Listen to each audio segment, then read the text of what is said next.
I'd never taught before. Teaching side of things. Probably housing. How will I be able to adjust? And being able to use Instagram. The food. Definitely not speaking the language.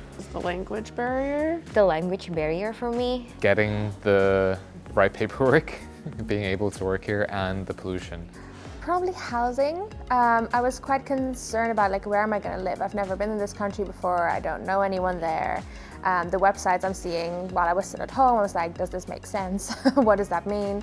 And then actually sort of getting here and having a housing presentation and having a list of agents to contact and having other people that I arrived with who were also looking for housing. So you create a little group and you're like, okay, let's go view this apartment.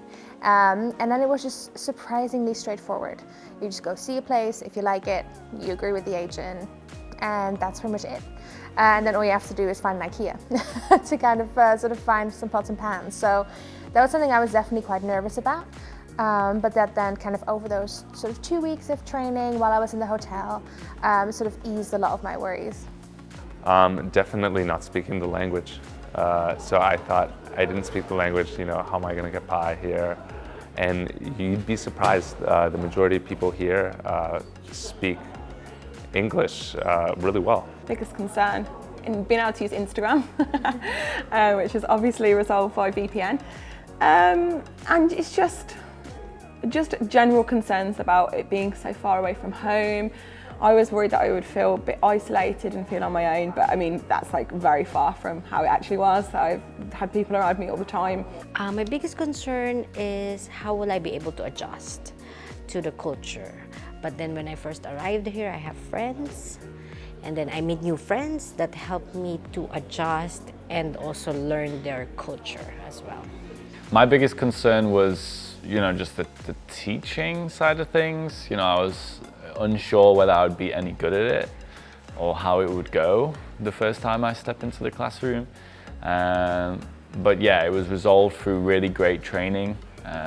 From the minute you kind of step into the headquarters of each city, you're going through training. And then once you're in the school as well, you have mentor teachers that help you a lot and help you get through everything.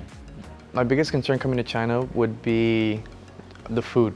Just being able to adapt to the food and kind of experiencing the food for the first time. So the Chinese food that I'm familiar with back home is not authentic Chinese food that I experienced here. So that was the biggest concern for me, was just what would the food be like.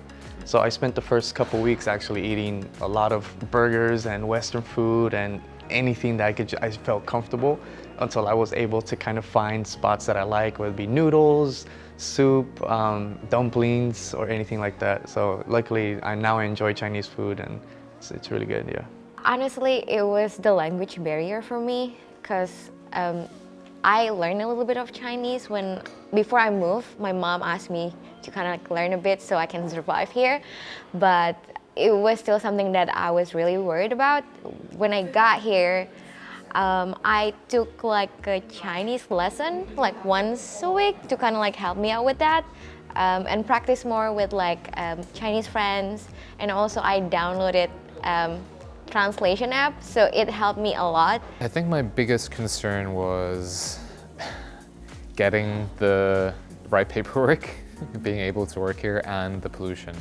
But when I got here, EF made it very, very easy to kind of, legally come here and work. And also the pollution wasn't that bad. In the cities, sometimes you would have to wear masks if you wish, but it's really gotten a lot better since I got here, yeah.